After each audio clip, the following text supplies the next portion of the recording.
Welcome. We just opened up the webinar room, so we'll just wait a couple of minutes for everyone. People are joining us now, and then we'll get started. Thank you for your patience.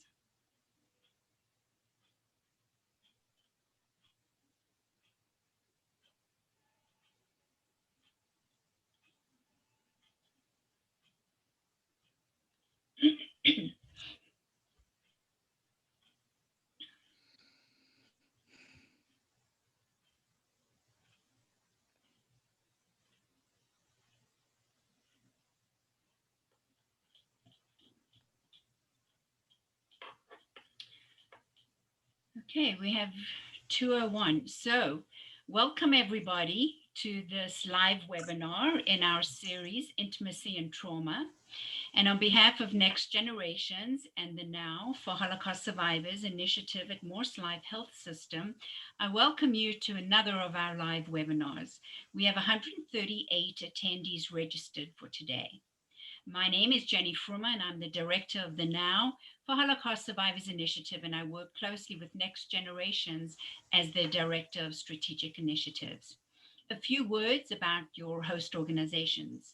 Next Generations is committed to educating all ages about the lessons of the Holocaust and to mitigating anti-Semitism, bigotry, and hate by promoting respect and teaching the skills of how to be an upstander and not a bystander.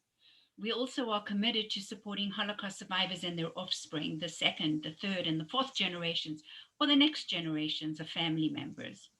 We are obligated to support the authentic voices of survivor families. Regardless of the the Now for Holocaust Survivors initiative provides services to Holocaust survivors. We work with local organizations and offer additional supplemental and expanded services to Holocaust survivors and their families who live in Palm Beach County. Regardless of the care, a survivor may already be eligible to receive through the generous grants from the Claims Conference allocated to Jewish Family and Children's Services. A survivor and their family members may receive additional services paid for by the Now Initiative. A unique feature of this program is the vast array of services available through Morse Life, which includes familiar, traditional, community-based and in-home services, as well as palliative care, hospice services, in-home and on-site. Other critical services such as respite care, rehabilitation, memory care, skilled care, assisted living and independent living communities are also provided on the Morse Life campus. The Now Initiative is fully embedded in a comprehensive health system, services by Morse Life, which is a premier organization providing services to older adults. This webinar series is partially funded by a grant from the Jewish Federations of North America and the Center for the Advancement of Holocaust Survivors Care. All of our webinars in this series are presented by our esteemed Dr. Felsen. They are live and have specific topics, although we do know there is some overlap. We are grateful to you, Dr. Felsen, for sharing your extensive experience, insights, and research in working with Holocaust survivors and their families. Just a few housekeeping items before we proceed. All participants are muted with your cameras turned off. We cannot see any of you on camera. Because we are in webinar mode, we will also not be able to hear any of you during the presentation or during the Q&A. Our webinar team consists of Dr. Felsen, Rabbi Erica Rosenkrantz, who is the Now Initiative's Director of Community Engagement, and our IT support professional, Martine. If you wish to communicate with any of us, please use the chat feature at the bottom of the black bar on your screen. We also include 3 polls, which are basically questions, and we ask for you to respond. A screen called a poll will pop up, and you're invited to participate by clicking a live response. And then the responses are anonymous. And when the results of the survey question are shared, you can click the X on the top right box of the corner of the poll to close that question if it doesn't close automatically. Just so you know, you can also change your view to your preference, how you see this webinar, by clicking on the top right-hand corner, that little icon that says view. And you can choose to see the PowerPoint slides or the presenter or both. As for today's format, Dr. Felsen will present for 55 to 60 minutes, after which I will facilitate a Q&A session for about 15 minutes. Please type your questions anytime during the presentation in the Q&A box, which will open when you click on the Q&A icon found at the bottom of your black bar on your screen. This webinar, like all the others, will be recorded, but will not be available until the end of the series. If you have requested information on continuing credit CEUs, please be in touch with me directly. Last thing, before we start, tomorrow you will receive an email with a link to an evaluation. I urge all of you please to respond. Your input has been very important to us and will continue to be. Please respond to the survey. It will not take you more than 2 to 3 minutes. Dr. Felsen's bio, along with all the other presenters and facilitators, are available on the Next Generation's website. So, welcome to you all. I have a special shout out to colleagues from Jewish Family Services who have joined us, and also those who have joined us from the network of Jewish Human Service Agencies. And now, Dr. Felsen, it gives me great pleasure to introduce you as my friend and colleague. Thank you so much. Thank you very much, Dr. Frumer. It is a great honor to be here with everybody once again in our series. And this time, we will talk a little bit about intimacy. So here is our first poll, which we added to all of our webinars, just to know who are you. So if you could take a second.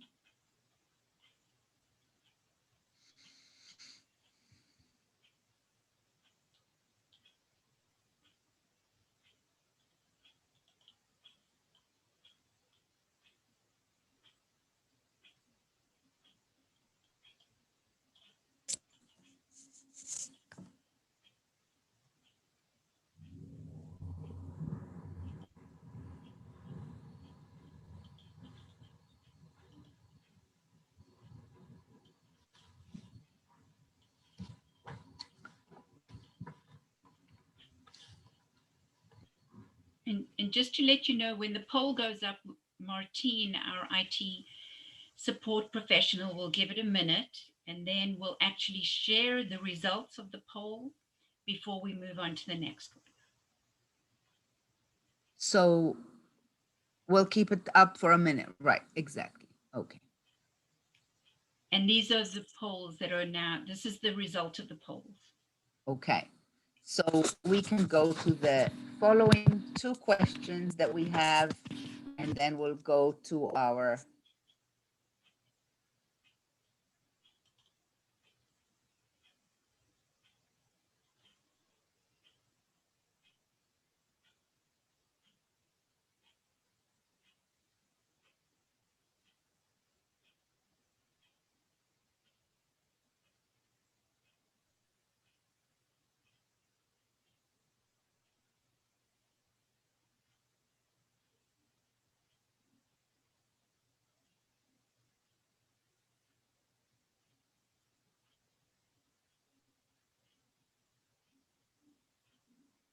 Okay, so remember, you can click directly on the poll. You just move your mouse and click the one that most directly relates on the actual poll card. I see some people are putting it in the chat, but it's not going to make it onto the poll that way. So they're just supposed to go on the item itself and click. Correct. Just move your mouse and click in the circle.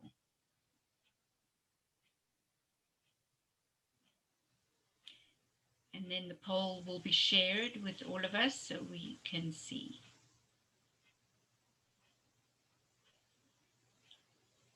Okay, great. And the last one is This. Oh, that was the last one. That's all we had. We have one more, Dr. Felsen. Oh, we do? I don't see it. I'm sorry. Oh, here it. Yeah, yes, I'm sorry.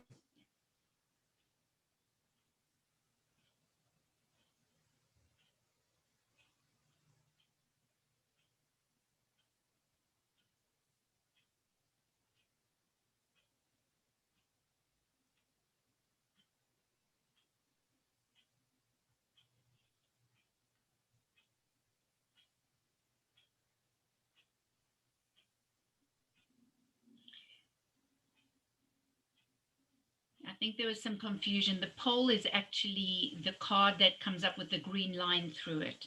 The slide is the one in the background. You cannot click on the slide. You can only click on the card with the green line. And so I think that was a little confusing because they didn't sync up the slide and the card. So sorry about that.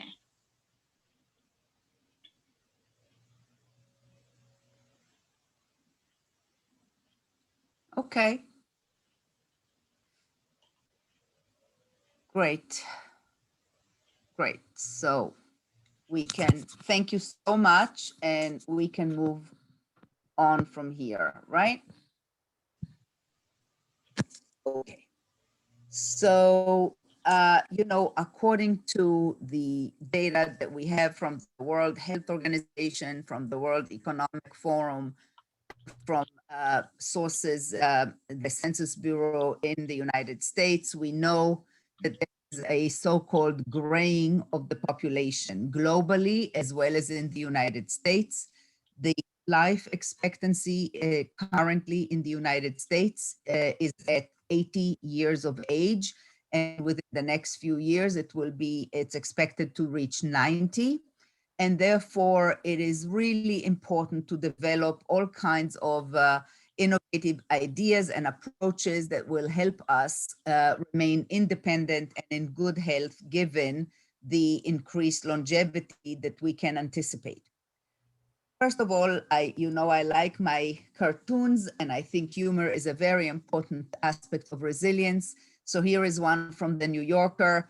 Your doctor can only do so much. The rest of us is up to you. Stop getting older. Well, that would be one innovative idea if we could come up with a way to do that. However, what we do see is that boomers have definitely redefined aging. This is a photograph of Jane Seymour, the actress, from 2014, article in the AARP, as she's playing with her children. This is very, very different. I was looking yesterday for a picture of some old relatives of mine, very, very far relatives that someone gave me, who were probably in their early 60s at the time in Poland, and they look very, very different from the way Jane Seymour looks there in her 63rd year of life. However, just to throw in there, I think COVID, we are fit, we continue to jog, we continue to do all kinds of things like that. We wear fashionable clothes. We play with our grandchildren in ways that the previous generation probably couldn't do anymore at 60 or at 70. And yet, one of the issues with COVID was definitely a certain crisis in self-perception for many of us who until COVID viewed ourselves still as quite young. And all of a sudden COVID came and we heard that all of us who are 60 and older need to be extra careful and extra, maintain extra stringent social distancing. And it certainly was something that many of us felt as a certain earthquake in the way that we perceive ourselves. So what is it that actually allows us to stay healthier and feel better physically and psychologically? I strongly recommend to all of you watching the TED Talk by Dr. Robert Waldinger, who is the current director of the longest ongoing study on adult development. It started in the early 30s in Harvard, and the conclusion from that study about what makes a good life, lessons from that longest study on happiness, show us that the most important thing is our relationship, and that it is the quality of a few close relationships, not necessarily the quantity, that is the most important investment we can make in terms of well-being, both physiological and psychological. And in that context, our relationship with our partner or significant other, if we have one, are one of the most important potential sources of intimacy and mutual support in late adulthood. But it's not only with our partner and significant other that it is important for us to recognize what makes our relationships better and focus on improving our own impact in that way and our own contribution to the quality of our relationships. So I also wanted to mention there a couple of books that I think are incredibly interesting and in many ways uplifting for those of us who are above 60. One is Aging Well, and the other one is Triumphs of Experience by George Valiant, who was the director of the Harvard Adult Development Study.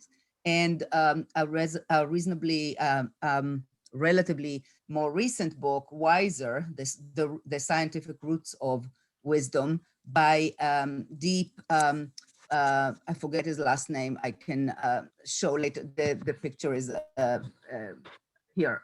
Deep Geste or Rieste, I'm not sure how his name is pronounced, who was at one point not long ago the chief of oh my God, the president of the American Psychiatric Association. So this is a beautiful art installation that I love from Burning Man by Alexander Milov from Odessa. And I think the beauty of it is it literally shows something about what happens to many of us in our relationships.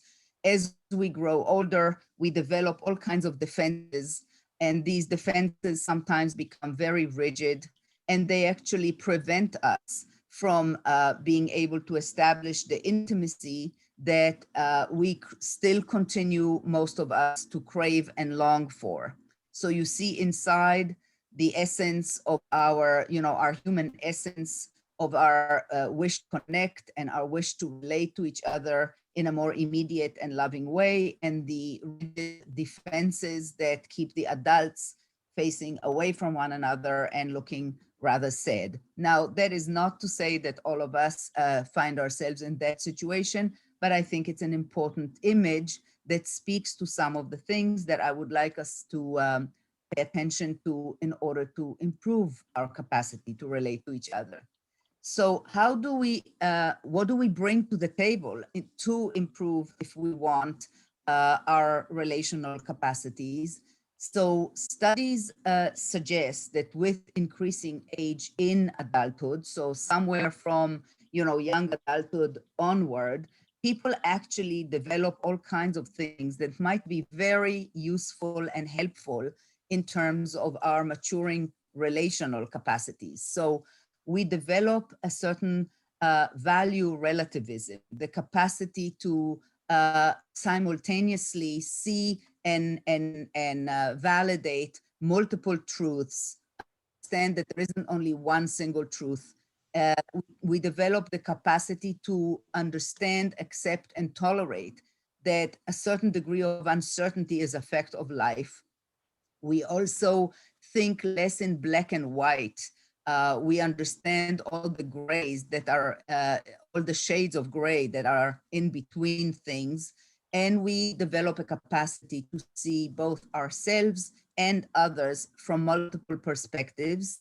And so that, of course, all of this helps us gain a certain different view of our parents, of ourselves at different phases in our lives, and of the people that we are interacting with at this point in life, whether it's our significant others, our adult children.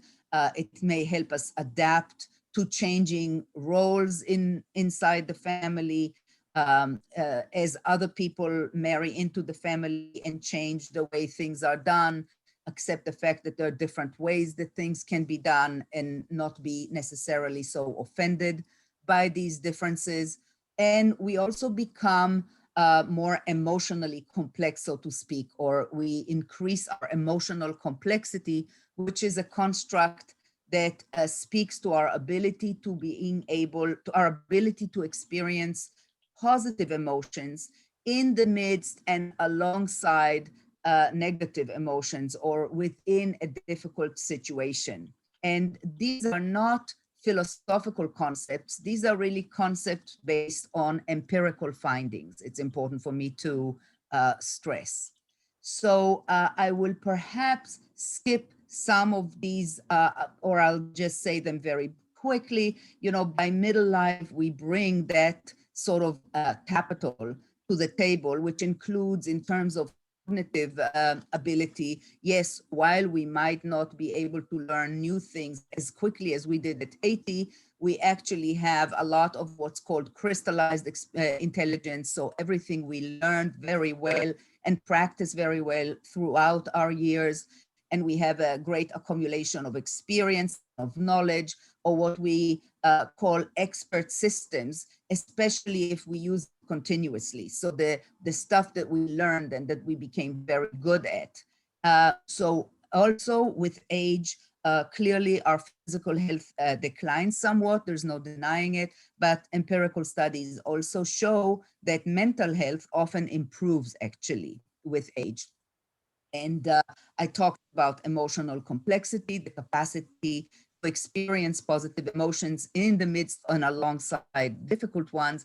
And I give you here an example of something that somebody said recently in COVID. She said, I'm very sorry about the death and the suffering of those directly impacted. And we were talking about it, and she clearly, it wasn't just a statement, she was really hurting about the death of neighbors and other people that she knew.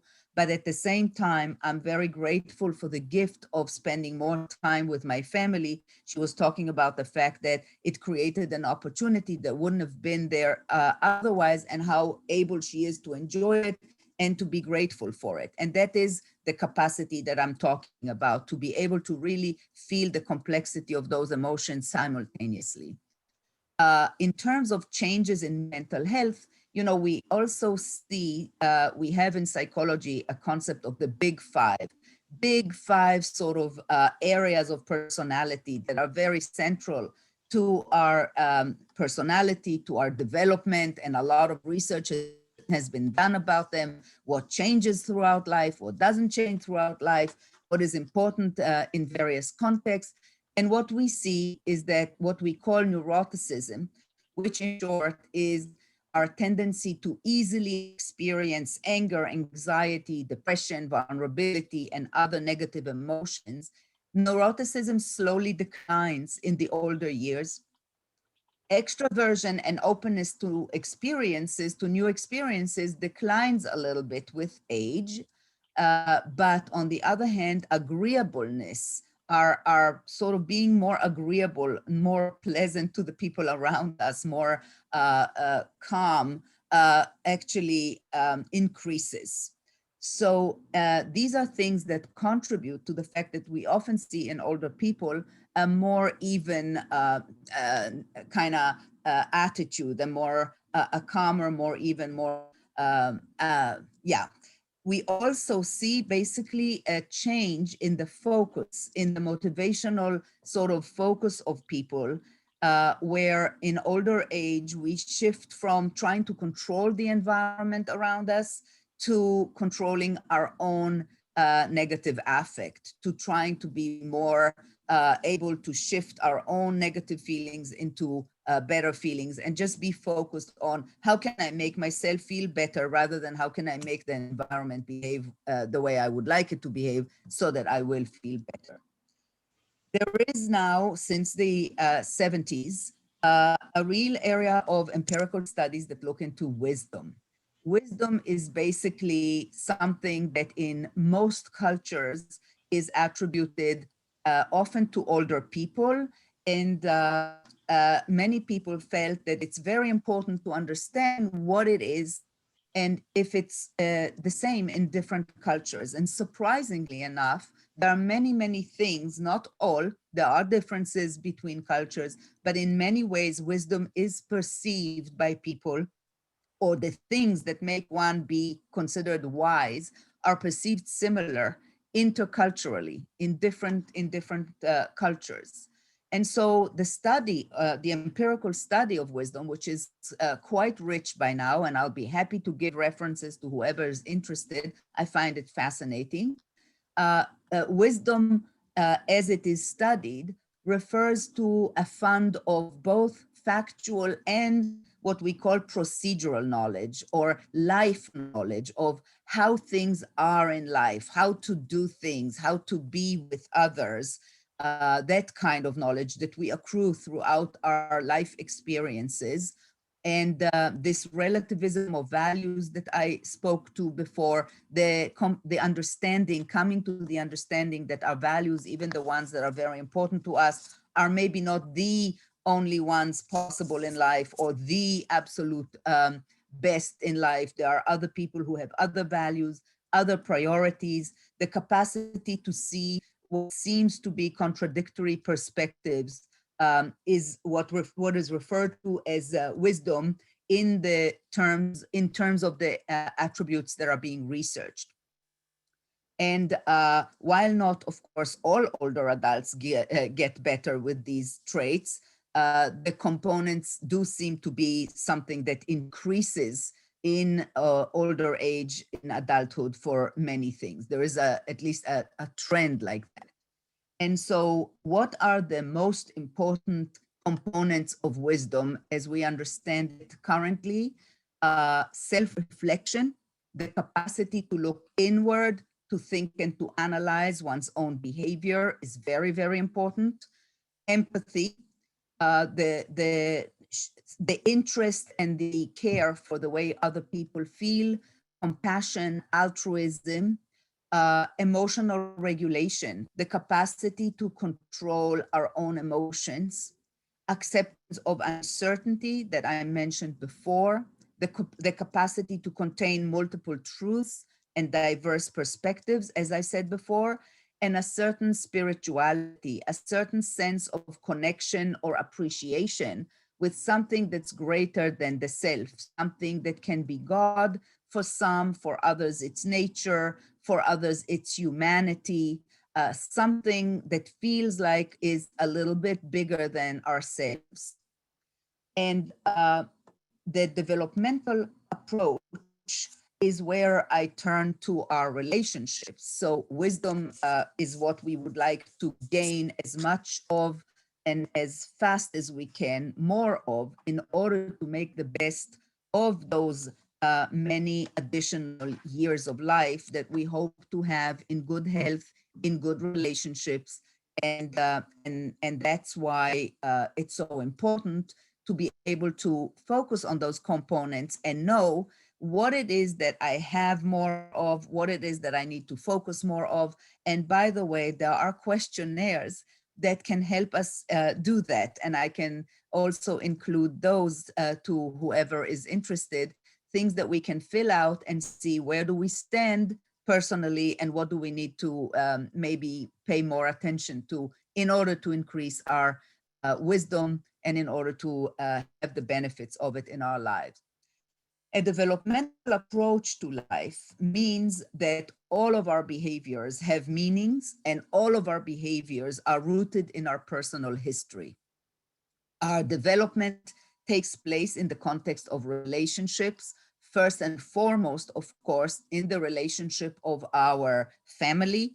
And in our family, our relationships are determined more consciously and less consciously, more implicitly or less implicitly, more explicitly by what Bowen, the psychiatrist who's considered the father of family therapy, called multi-generational themes.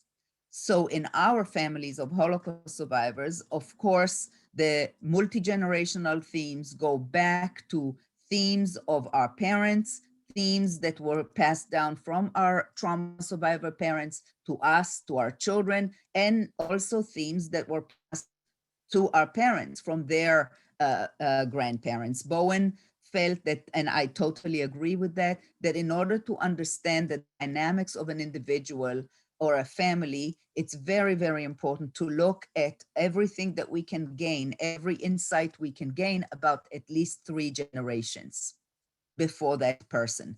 Another way of looking at it is the concept of telescoping of generations. Certain themes, certain events, very powerful events in the life of families are telescoped through the generations, as certainly has been the case, as we see by now, with some of the impact of the Holocaust on the 2nd generation, the 3rd generation, and we see now even to some extent in the 4th generation.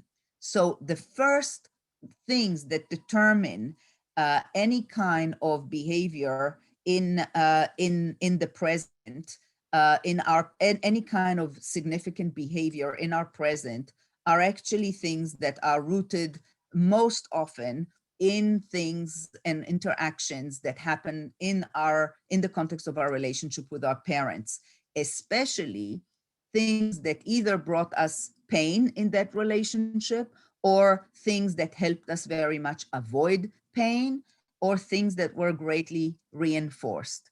In other terms, we have to look at, or the developmental approach to our current functioning and to our current relationship in particular views it in this way, that our past is in every step we take today.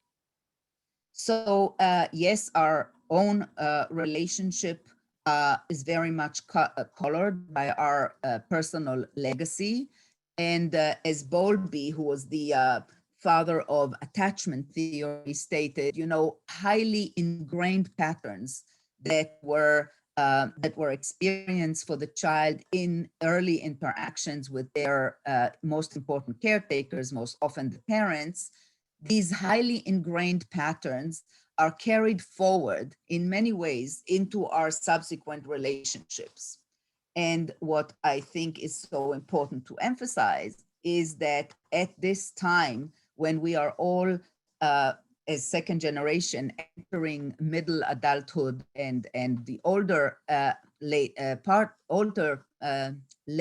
of adulthood, that capital that I mentioned before, those developmental gains of late adulthood might actually facilitate processing some of these ingrained patterns, because some of those ingrained patterns were very helpful at that time, but were not necessarily the most adaptive for our later relationships or for our relationships right now.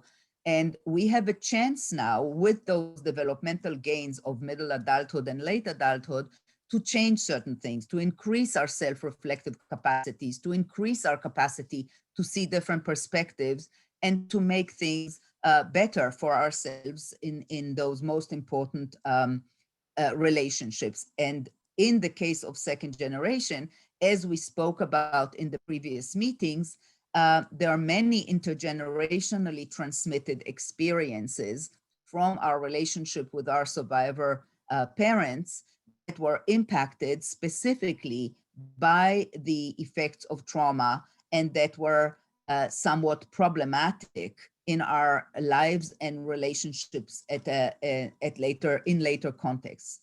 So this kind of reprocessing that we can do now with those gains that we're potentially capable of benefiting from can actually improve our subjective and our interpersonal experiences, both during COVID-19, which we know is a particular stress that we're all coping with, but also beyond. So just to quickly remind you what are some of the characteristics that we mentioned about the second generation that might be something that we want to work on and to be aware of as we speak about and think about our relationship. We have a profile of vulnerabilities and strengths. We have elevated scores in areas such as anxiety, depression, hypervigilance, tendency to over control or under control aggression. And we also have, we're very focused on high achievements and did a success in many ways of our lives in socioeconomic terms as a group. We need to put others' needs ahead of our own oftentimes. We also sometimes express that we have some of our parents hardening or stealing the capacity to sort of withstand a lot of difficulty, perhaps better than other people, just as our parents were capable of doing it. But that very same trait sometimes interferes with our capacity to relax, to feel feelings of well-being, and in the quality of atmosphere in the family and in intimate relationship. We have a greater sensitivity than other people around any kind of separations, which may make it very difficult for us to accept and adapt to the changes in family relationships with our older, adult children. We have all kinds of sensitivities around issues that we call in psychology the separation individuation arena. All of those things with which we had to contend, how difficult it was for our parents to maybe grant us the autonomy that we wanted, feeling that we have to subdue those needs for autonomy because of the other person's anxiety. All of those things created a lot of reactions in people. Sometimes they too easily give up. Sometimes they resent very much that they always have to give up. And in any case, it's something to examine. Do you really have to give up the same so automatically or always your autonomous needs or aspirations? You are no longer with your survivor parents. And other people responded with great rebellion to the point that anything that you tell them that seems to be perceived by them as interfering with their autonomy, they have a stronger reaction to than need be. So all of these things, less positive subjective perceptions of our aging, we see in second generation, which makes it so that, like in my very recent research, we showed that we are much more lonely. We tend to feel, especially those of us who had parents with PTSD, feel much lonelier now during COVID and social distancing, even though we have the same level of available support, social support and contact with our friends and relatives and children. And we are, in general, we have been seen a little bit more vulnerable to much more severe reactions of stress in serious life-threatening situations. So we have some sensitivities. Another area that, of course, bring into our relationships forward is the sense of failed intersubjectivity, as my friend Hadass Weissman put it, the sense that it was very difficult for us to feel understood, fully seen and fully understood by our parents, and we didn't fully understand them. As children and adolescents growing up, their reactions were often not understood by us, or exaggerated or displaced or annoying or upsetting. And basically that sense in relationships that one cannot negotiate different needs, that there's no way of talking openly about it because the parents were too sensitive, too overreactive, or too numb and detached. That feeling of there's no point talking, or I don't know how to talk about conflicting needs, that thing, that kind of a feeling can be imported to later relationships that we have with spouses and with kids and with friends. So just to rattle off a very pragmatic list of what are the skills, what is it that makes a person relationally resilient? And like I said before, and I will try not to repeat it again, of course, we can share some of these things with you if you're interested. So developing emotional resilience is about becoming more aware of our inner potentials and our inner vulnerabilities. And what we want to develop is, or what an aware and emotionally resilient person is someone who's aware of their thoughts, emotions, and inner potentials, as I said, tries to think as much as possible before acting. That's where self-control comes in, or the emotional regulation.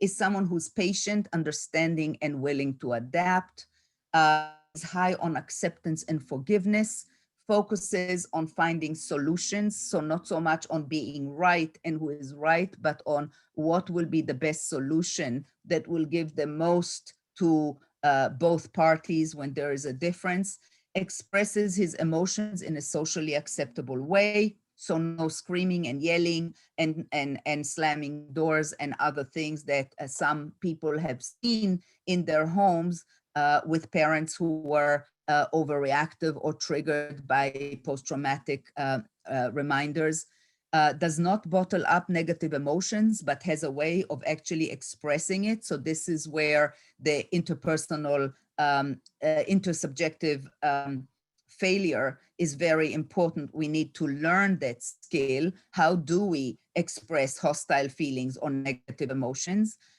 It is someone who is able to create and sustain long-term relationships, because these abilities is what contributes to it.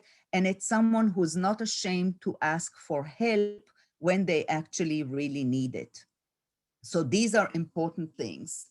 And I put here this beautiful cartoon about the art of knowing what to ignore.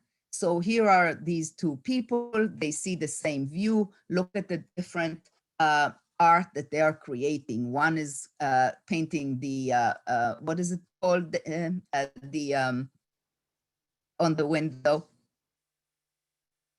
bars. One is painting the bars, and the other one is painting the beautiful nature outside. And that is to say that there's a lot for us to learn from what's called positive psychology, that branch of psychology that has become much more focused on what are the things that make us do well in life rather than the things that don't. And those shifts in our thoughts, in our ways of thinking, in our ways of attending to things. You know, today, this morning, I spoke to a patient who gave me an example. Her son, who's religious, spent the weekend on a Shabbaton, where the rabbi at the end gave a very meaningful speech to him. But of course, he's religious and he couldn't write it because it was Shabbat. But as soon as Shabbat left, he ran to the wherever it is that he's learning, and he came back home and he showed his mother that he put down in beautiful handwriting in Hebrew the content of the rabbi's sermon, so to speak, drasha. And then the mother said to me, she recognized in retrospect that she didn't do well enough, because she said, I just said, wow, your handwriting is so beautiful. And afterwards she recognized that that wasn't what he wanted, that what she needed to do was to focus on what is it that the other person actually has done so well, to amplify it, to focus our attention on the good and on our ability to give positive praise that's authentic and needed at that moment. I'm looking at the clock and I see that I have a lot less time than I would like. And therefore, we're going to actually go very fast through a few issues that have to do with increasing intimacy in relationships in general. And then I will allow myself to actually go over a few points that have to do with increasing sexual intimacy in the relationship, in partnerships or couples in the later years. And I will say already here as a preamble to that the reason I do want to speak about it is because it's rarely spoken about, because anyway, it's hard to speak about sex. Even young couple coming to couple therapy often will speak about all kinds of other areas in their relationships which they feel are problematic, but will not speak about their sexual problems. And it's really therefore so important that therapists directly ask about it and address it and make it known that it's okay to talk about it. Here in this context, it's even harder, just to mention, it's even harder to talk about it when we're talking to people who are already married for a very long time and are in middle age or above, really talking about sex, who talks about sex at this point. But actually we see from all of these longitudinal studies about relationships and about happiness and well-being, that it's very important in general for couples and in the well-being of older people who are in relationships as well. That aspect is important. So that was a preamble, but I'll say a little bit more about it.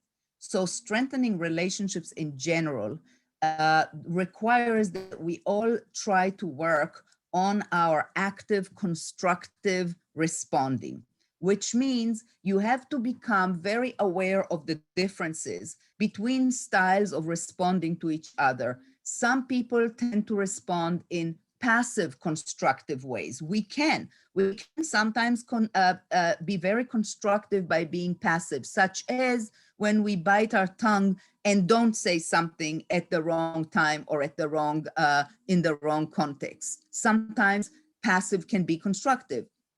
And some people actually need to increase their capacity to be constructively passive and bite their tongue and learn what not to say. Other people are passive destructive, or what we call passive aggressive, right? All of us know how somebody can say something which seems so innocuous and yet somehow leaves you feeling offended and hurt with, and the particular sting of passive aggressive style is that it hurts you and it leaves you feeling incapable of addressing it with the person that hurt you. In fact, you're left there thinking, am I just so insecure that I imagine that this is offensive? Am I so crazy that I'm thinking this way? Maybe that's just in my head. So that's a double whammy of passive aggressive style. Of course, we all know people who are actively destructive. So we really want to be aware of these differences, become aware of how to identify it in ourselves and in others, and try to focus on active styles, on the active passive, when to not say things, when to do things in the passive constructive, and in the constructive, in the active constructive.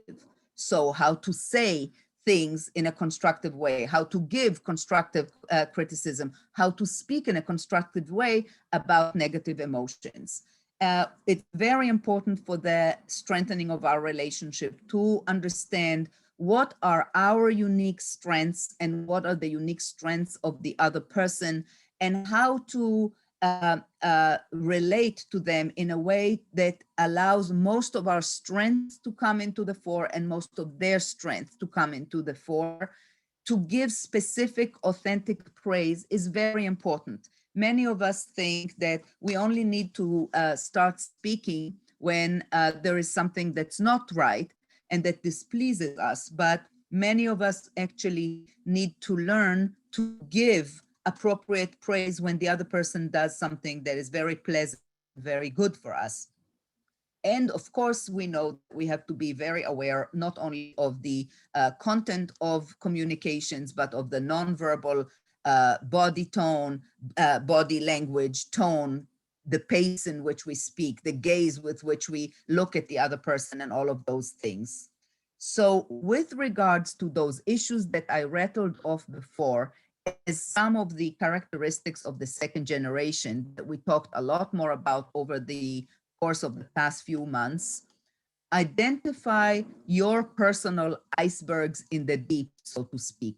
So icebergs in the deep are these deeply held beliefs, both positive and negative, and these issues, core values, and ways of looking at things that we took with us as second generation, each of us in their own unique way from our own homes. What might be our beliefs about ourselves and about the other? Once the iceberg is identified, and that is of course always with regards to some problematic relational interaction.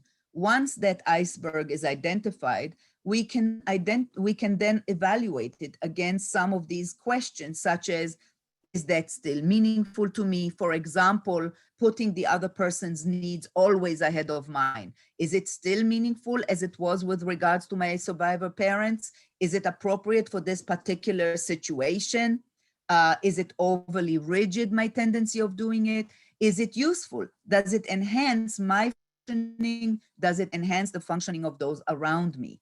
These are important questions that allow us to sort of use our capacity now to have a different view, more relativistic, less absolute. No, we don't have to be always putting the other person's needs ahead of us. It's not like life, it's not the absolutes such as if you don't do it, you're selfish. No, you're not always selfish if you don't always put the other person's needs ahead of yourself. So that's a good example of the relativism of values and relativism of looking at things that we bring to the table at middle age, which might not have been there when we were younger. One very useful way that I read in Alexandra Katehikis' blog, Mirror of Intimacy, which again is something I totally would recommend for people to sign up for. It's free and you get some interesting reading. She suggests take a look at your home, at your car, at your work environment, wardrobe, relationships, and spiritual state, and see what parts of yourself might have you been neglecting. What has become shabby in your surroundings, in your appearance, in your work? And in the same way, she speaks in the same language as I do, and Hedy Schleifer, a master of relationship and couple therapy that I trained with. If you neglect your primary relationship, then that garden, as we all refer to it, won't flourish and grow either. So I assume that once we are in a committed relationship, it will sail on automatic pilot seamlessly into the future. And I may add here, or sail on troubled water, but we got used to those troubled water and we think that it can change. And since no one ever put attention or care into them, persons neglected as this is a different thing. I will just skip that point. And so even if our relationship has been sailing on reasonably good water, quiet water, calm water, or even if it has been in troubled water for quite a while, we have an opportunity now, if we want to pay attention to it. We're not building our careers anymore. We're not raising children anymore. We do have these unique developmental gains that our age brings, and we have potentially many, many years ahead of us to improve and make things better. So one of the ways to increase our emotional self-regulation, which is one of those components of wisdom and so important for our relationships, is the ABC acronym. When you get activated, when you get triggered, when you're very angry or hurt because somebody did something, think about A, the activating event, what happened. B, what are the beliefs or those icebergs in the dark that are coming up for you? I never matter, or I always have to give what I want for somebody else, or it's never appreciated, or there's no point talking. One can never get in an understanding when people are angry with each other. Whatever that belief is that comes up in you, and what are the consequences of these thoughts? So learn your explanatory styles, if you like, and learn the traps, the thinking traps that go along with it, so that maybe you can choose to react differently. Self-soothing, it's very important that we each identify what works best for us to restore our energy and to take care of ourselves. For some people, it will be meditation, yoga, massages. For others, it's learning to do self-hypnosis in a way, self-compassion exercises. And I can send you to Christine Neff's webpage, which has a lot of free self-compassion guided exercises in there, positive imagery, all of that type of stuff. Controlled breathing, mindful controlled breathing, progressive mindful muscle relaxation is very helpful for some. For others, it's exercise, fitness, dance, and things in that realm. For some of us, it's sex. For some of us, it's laughter. For others, it's sleep. And then, of course, in a post-COVID-19 world, there might be other options that I didn't put up over there. It's important to identify these things and to use them when you need them. Now, just reminding you that the marriages of the second generation, for some people, especially for daughters of survivors, may have been, in some cases, what I call compromise solutions. Women married someone that were sort of a little bit ambivalent about the relationship from the beginning, because that was a great compromise solution to conflicting needs. The need to get married, have a proper, orderly life, and make grandchildren for the survivor parents, and have everything be okay. And at the same time, God forbid, not to be completely, fully in love with that man, to the extent that it pulls you away from the loyalty to your parents, who should always be in the first place. So that, of course, created certain tensions in many marriages and prevented intimacy from coming to the optimal place where it might have been otherwise. So it's very important for us at this point. For many of us, our parents are older, our parents are gone. For others, our parents are older and require even more care than before. And that gives us both reason to pay attention, not to completely neglect our spouses and children and other important relationships, even though the parents need even more care. I think our different place in life creates a certain different understanding of the multiple priorities that we have, as opposed to the one absolute commitment to survivor parents. So couple work is very, very important at this point. Again, I stress we react to everything in our couple relationships or in other relationships from our past, and we need to look at it as a form of emotional learning that took place in a particular context. It's what worked in that context for us, but it doesn't necessarily make sense in other contexts where we tend to repeat it anyway. So we need to reevaluate it and see if it still works for us, and allow the people around us to give us corrective feedback and be open to hearing that corrective feedback. As for couples, as for our adult children, anyone with whom we are in a significant relationship, we should not expect them to, to fix our past hurts. Their job is to be a good partner in a relationship in the present. And as I said before, it's very important to identify the strength of our strengths, our partners, our children, and be able to use them well and communicate constructively so that the relationship can really make the most of each of us and what we can bring to the table as individuals, as who we really are, and not who we think we ought to be or who we think the other person needs to be. As I said in my preamble, and I'm not going to take a long time, but if it's okay, Jenny, I'll steal 5 more minutes, so 3:05. That would be fine, because we can always cut down on 1 or 2 questions, Dr. Felsen. Okay.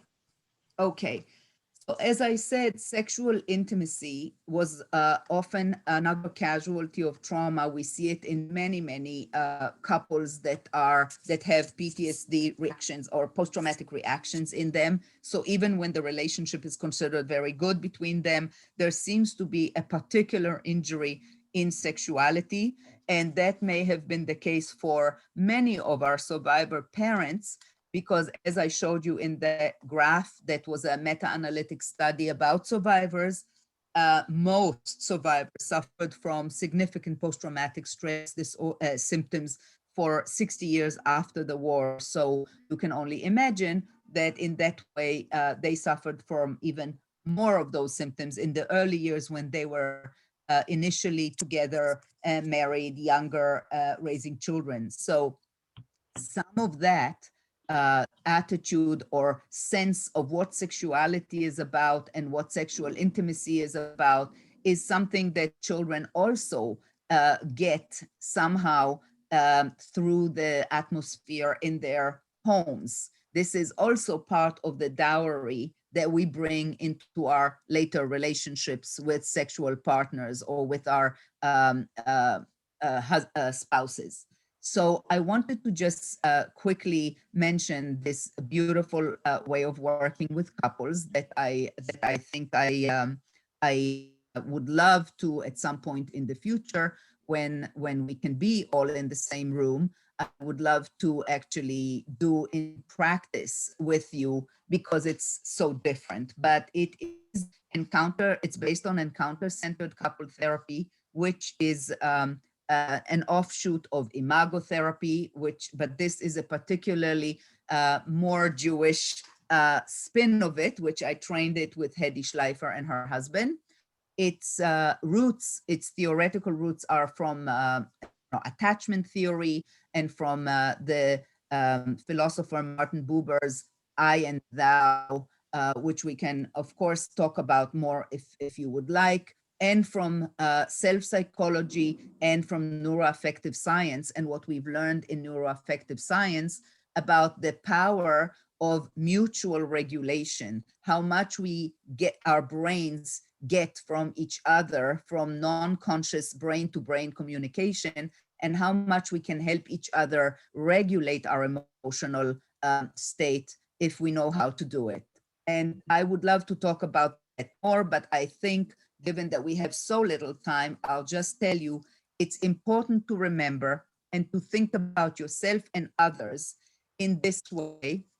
When there is a problem, when there is a conflict, when there is a sense of danger in the relationship, danger not meaning necessarily that someone will hit you, but there's a conflict, there's a bad feeling. Some of us respond to it as this lion does, or the respond with attack. Oh, you think that I didn't do something right? Well, let me tell you, bah, and I come at you and attack you back, because it's a way to respond to interpersonal danger. Others go deep into their shell, like this turtle does, and hope for that storm to pass. Of course, there are those who learn that nothing can protect them, and this is that sense of helplessness and just hiding in the corner, waiting for it in depression and in misery, waiting for it to pass by. And I recommend that you see Hedy Schleifer's TED Talk, which beautifully delineates that way of working with couples. I will not get into the specifics of it, and hope and wish for an opportunity to do it with some of you in the same room sometime in the future. But what I do want to go to is a few words about the importance of sexuality and sexual intimacy in partnerships in the later years.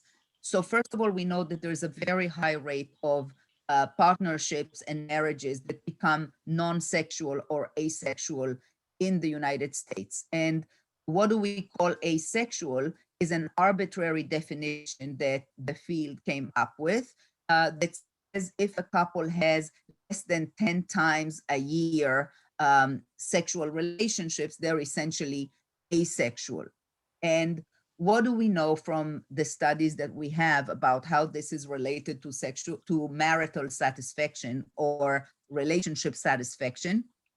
We know that when it's functioning well, sexual intimacy contributes to about 15 to 20% from the feelings of vitality and satisfaction of from the relationship. It energizes the bond and it makes it special in and people attribute about 15 to 20% of it as we see it in the statistical analysis. It contributes to about 15 to 20% of those feelings. However, when it's not functioning well in a couple, when it's not good or it's not happening because the couple has become asexual, well, then it actually has an inordinately bigger role in reducing the general satisfaction from the relationship. Then it's about 50 to 70% of what explains the reduced satisfaction and the extent to which it actually drains the connection from good feelings and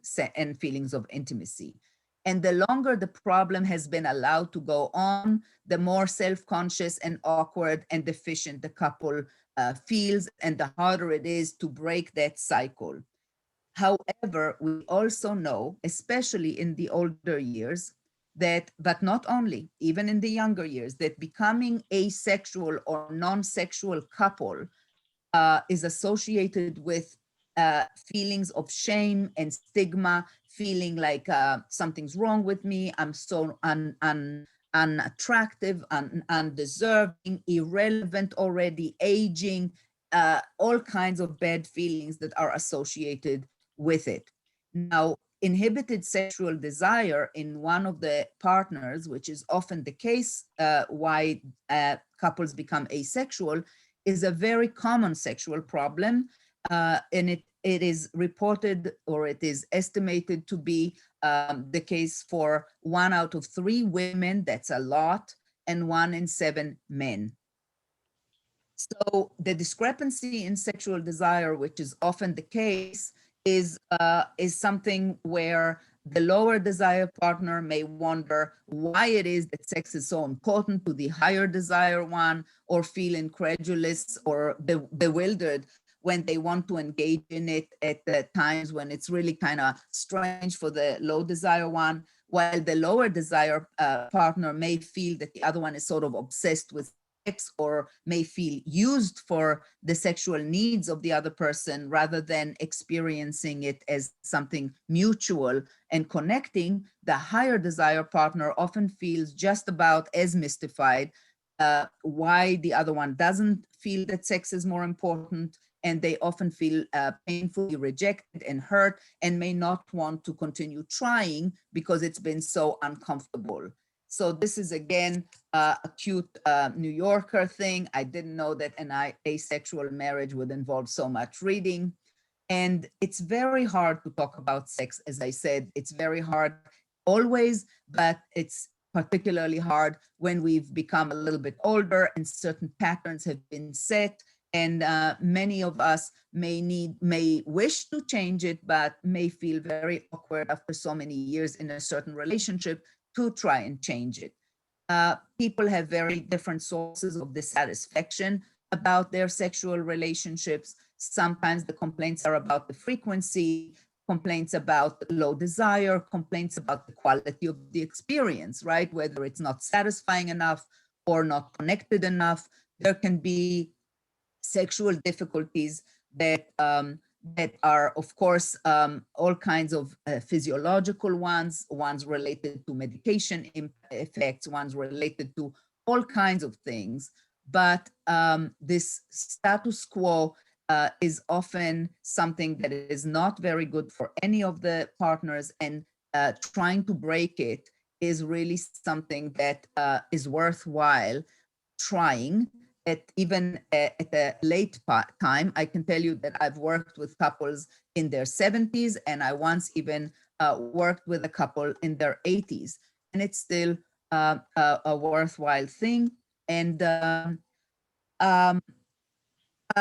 am very much recommending a cute movie with Meryl Streep, and I forget always his name, Hope Springs, that shows one of the central ways in which we work in sex therapy. It's called Sensate Focus, but it doesn't really get into the real technical details of it, but it's a cute movie that shows the attempt of a couple in their middle age or late middle age to revitalize their relationship.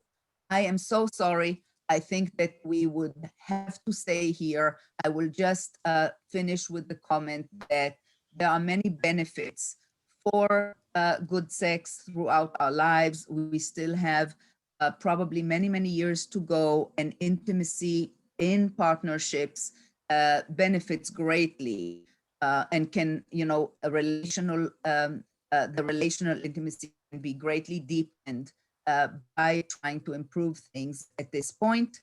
And even if I'll go to my very last picture, even if something was a little bit broken at some point, whether it's the relational or the sexual intimacy in a couple, sometimes putting it together makes it even more beautiful than it was before. Thank you very much.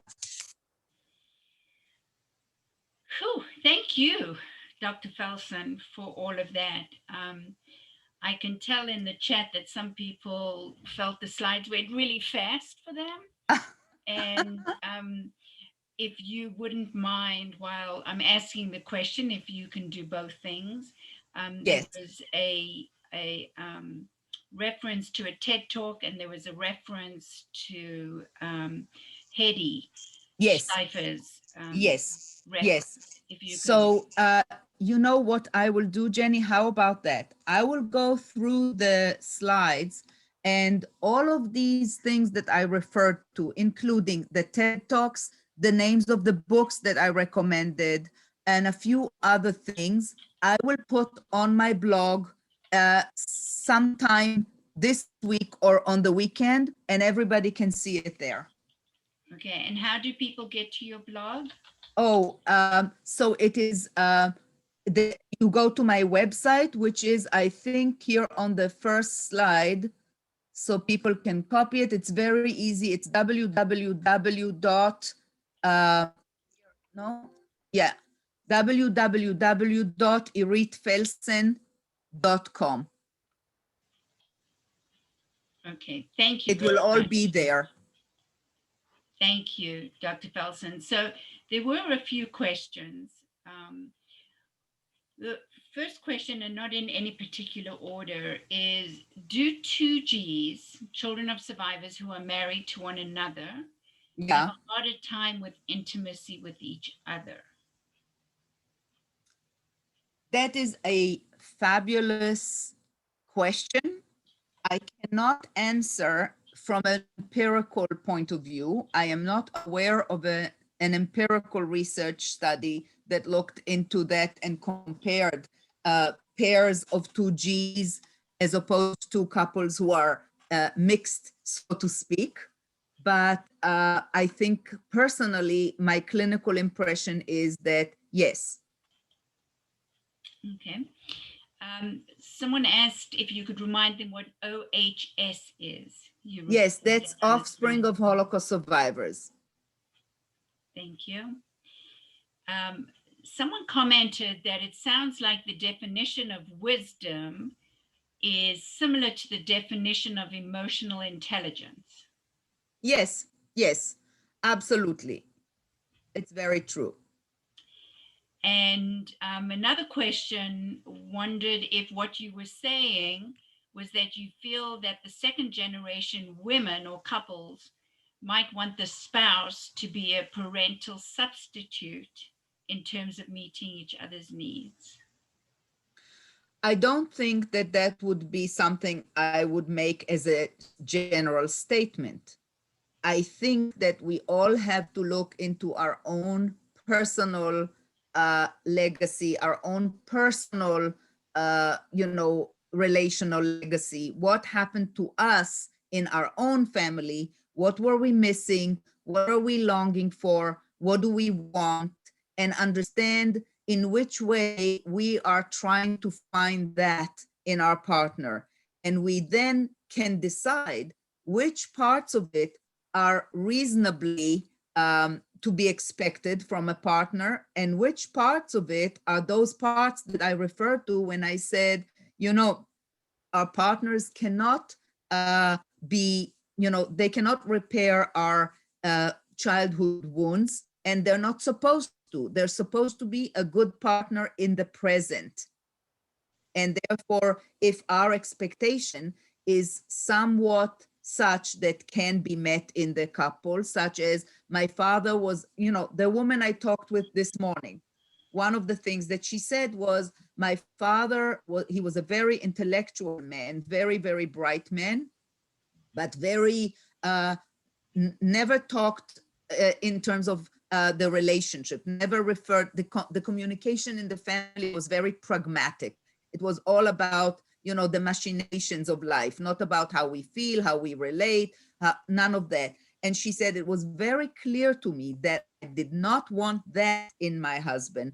And one of the things that she appreciates in her husband is the fact that they had a fight last Friday about something, which turns out she was able to see. She assumed it was about something and she was mistaken. He actually, but they had a bad 3 days of kind of not talking to each other, but he was the one who came to her and was able to say, listen, I understand that this and that triggered you, and I really understand why, but I want you to understand that that's not at all what was happening. You were just a little too quick to see that in my behavior. It wasn't that. And she said, that's why I married him. This is what I wanted. Someone who was different than their parents. Someone different. Now, if we want this person to somehow be a parental substitute, we might have a problem. If we want that person to give us a certain quality, relational quality that was not there in our relations with our parental figure, that's okay. So it's a very individualistic kind of perspective. Very individualistic kind of thing. I wouldn't say that as a rule, daughters of survivors are looking for a substitute father in their partners. No, I think we all, like everybody else, not just children of survivors, carry our relational history into our relationships. As children of survivors, what's important for me is to highlight to us our hot buttons, our vulnerabilities, and our assets, so that we can be a lot more efficient in making the most of it at this point in life. Yeah. A lot to think about, Dr. Felsen. I think the last message that I'm going to be able to take is, you mentioned the difficulty that 2Gs have in separation individuation. Any strategies that you might have or recommend so as not to impose this on the third generation, so they may be able to be more successful than 2Gs? Well, successful is a loaded word, because we actually as a group have been a very successful group. And so we're really talking more about the invisible psychological, relational vulnerabilities when we talk about the second generation. It didn't necessarily impair our functioning on socioeconomic measures, but it did for some, of course. I think that we do see that in families of, we do see in the third generation, in families where both parents are 2G, there has been some transmission of these issues. And where this third generation have one parent who's not 2G, it's been diluted.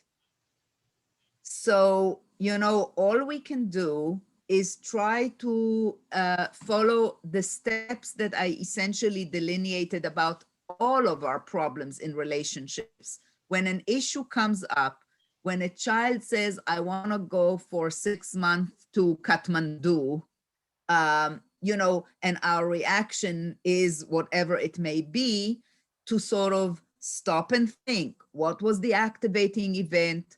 What are the feelings and beliefs that comes up in us? Is it still relevant to what is happening? Is it appropriate for this particular instance and time?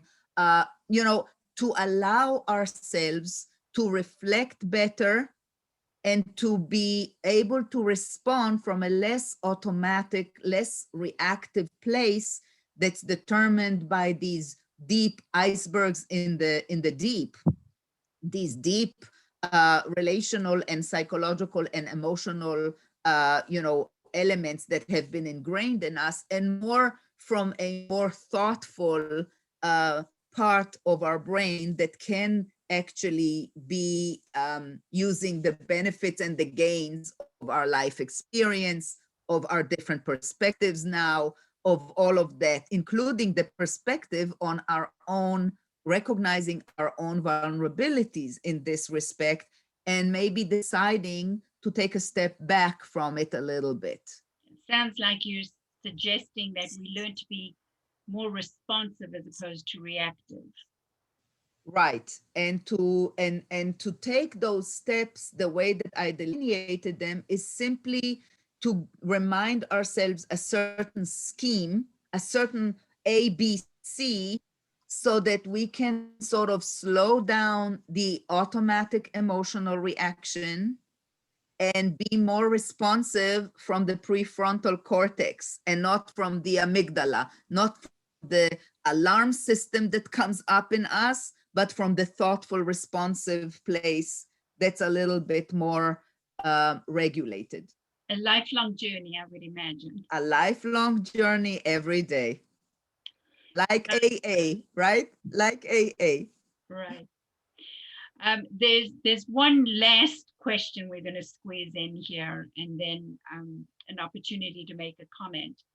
Is there any research that you're aware of when one of the offspring in the couple was a survivor? In other words, is there research about offspring of a couple in which only one of the parents was a survivor? Does this make a difference? Okay.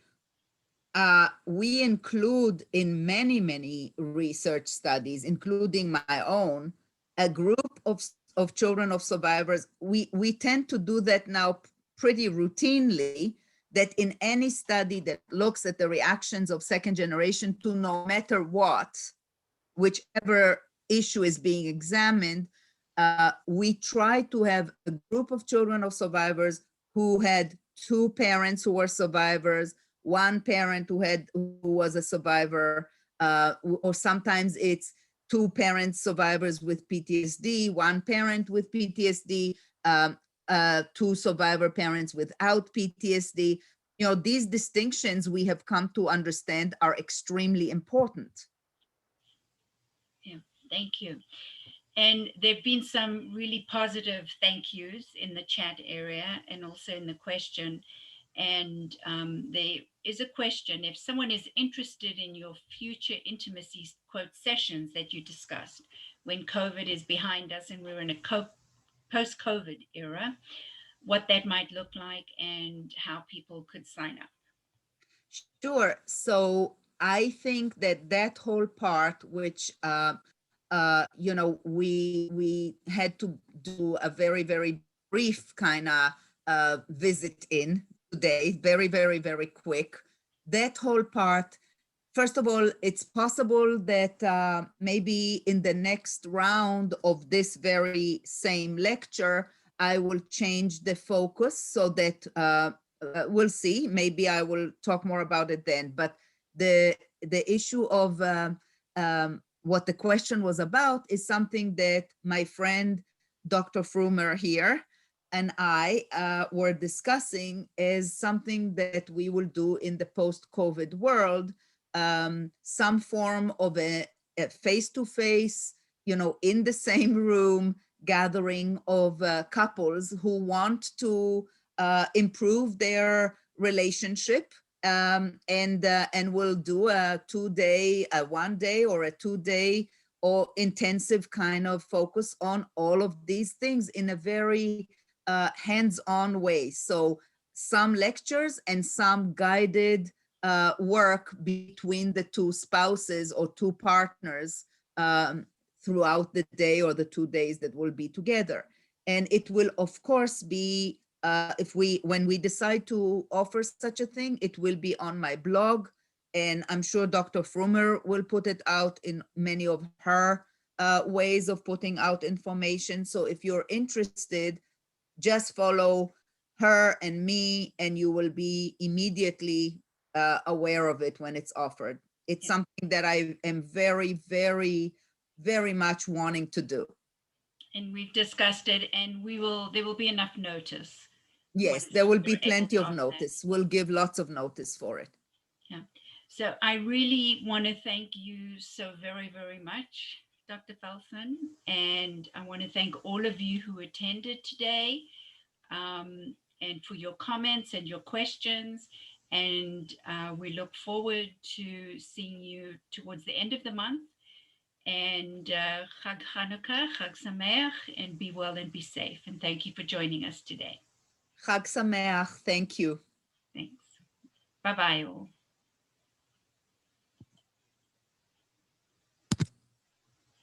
Hey, Jen.